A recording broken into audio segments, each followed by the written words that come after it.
Onaku lwali tugenda kwogera ku mbeera enkyukakyuka mu mbeera y'obudde. Enkyukakyuka mu mbeera y'obudde ekosezza etya abantu b'Essebbeyi. Abatuuze b'olaba bano be bantu abatuuze b'eno, mulimu abalimi n'abakola emirimu egy'enjawulo. Batubuulire ku ngeri enkyukakyuka embeera y'obudde gye batataaganyiza mu ngeri eno.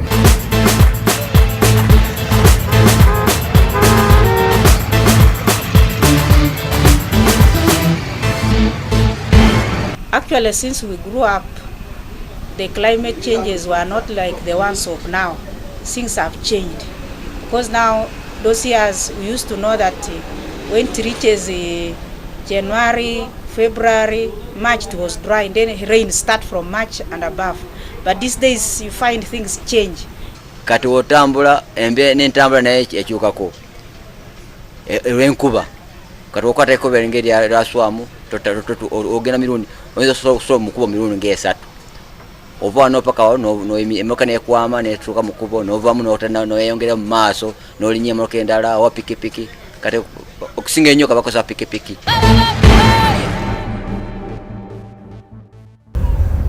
Wabula munange ffe munange Minibuzz Crew twatuukadde eno tuli ene Kapchorwa era nga twagala okwebaza bannaffe management ya Noah's Ark Hotel munange batusuza batuwa buli kimu okulya na buli kimu gwali ayagala okujjako Kapchorwa tukugamba munange bwoba tuuse eno Kapchorwa oba Essebbeyi noonya hoteli eno ekituleese eno tugenda kwogera munange ku nkyukakyuka y'embeera y'obudde. Madamu tunnyonnyole embeera eno mbannange tubuulire ku mbeera ekikwatagana n'enkyukakyuka mu mbeera y'obudde okimanyi?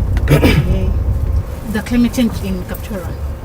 Yeah, at times it's so hot. At times when it decides to rain, the rain is so heavy.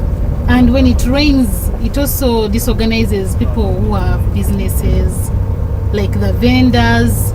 And also, once it rains, the power goes off. Until the rainy season stops, we don't get power. Thank you.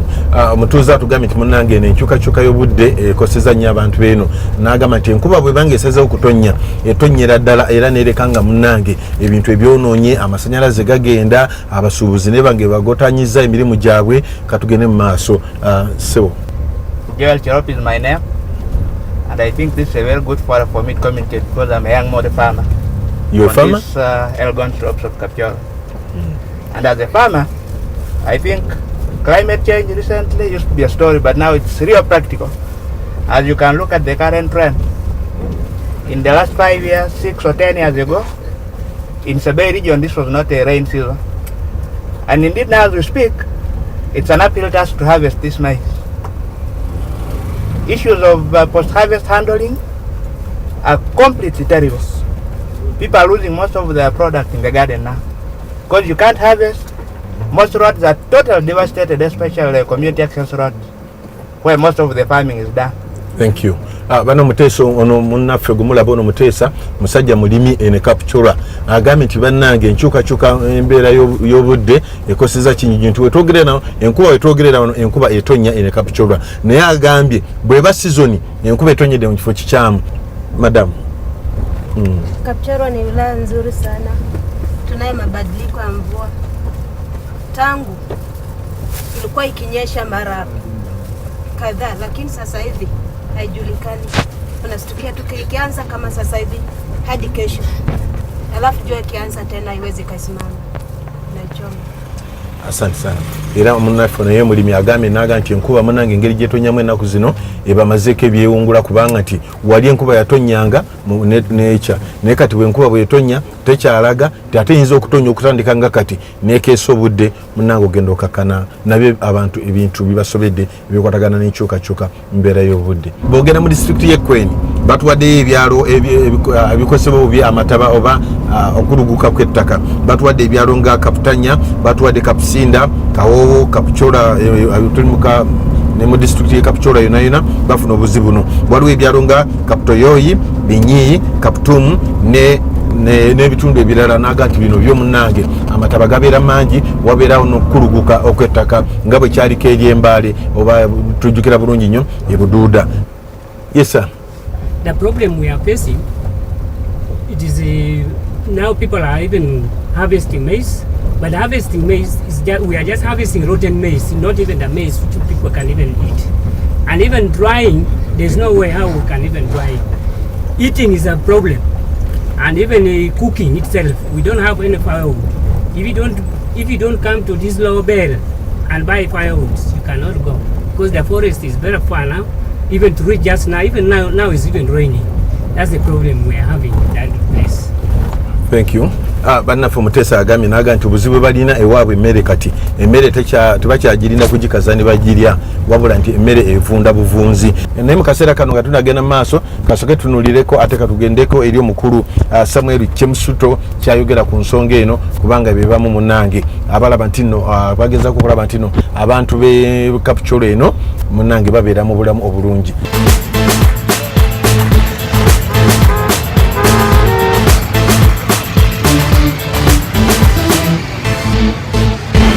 Yeah, there are ways people are adapting to the impacts of climate change.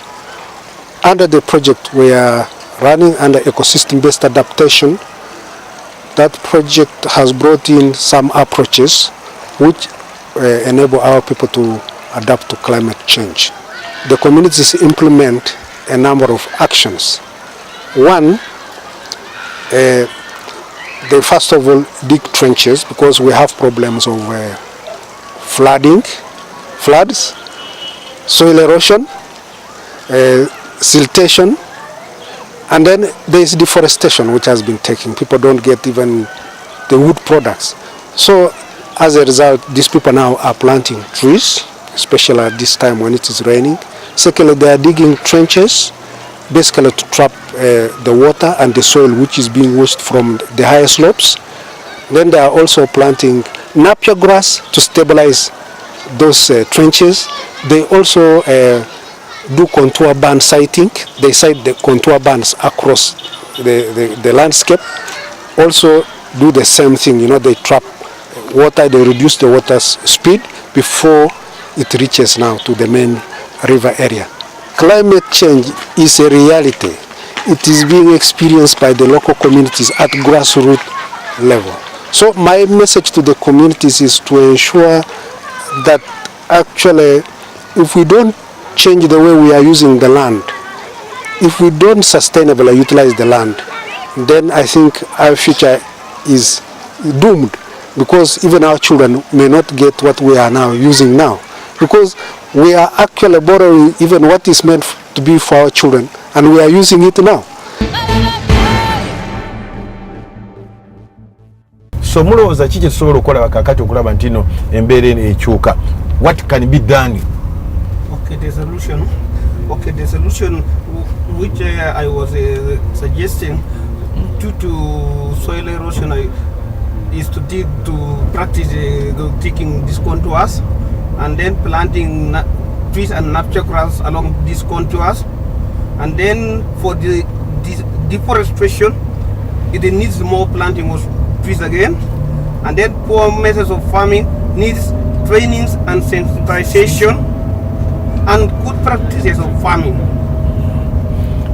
Thank you so much. Munafa wadde ebyokulabira kuba ye munange yakwotingire ddala ebigambo solution ze alabe ntino munange abantu balina okusomesebwa abalimira waggulu eyo mulina okulima nga mutindira nti enkuba bweba etonye tewabeerawo okuluguka kwa ttaka oba ettaka kuba ntino liserengeta eno wansi n'ebirime bigenderemu.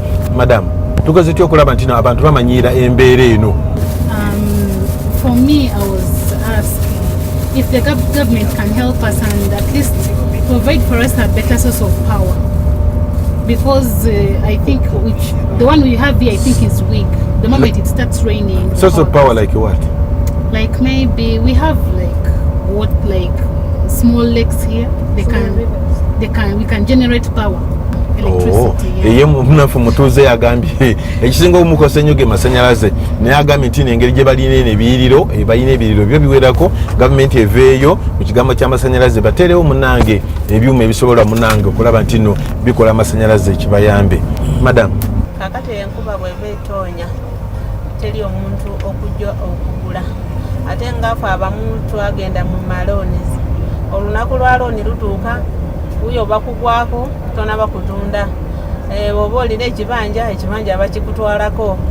Kakati embeera eyo tetuyisa bulungi lwakuba eviira ddala mu kyalo, lwakuba abalimi bwebanga ebintu byabwe balimye bikaze balyoke batuleetere naffe abali mu tawuni ku ssente kakati naffe essuubi libeera mu kyalo ekyo kye mbadde njogerako.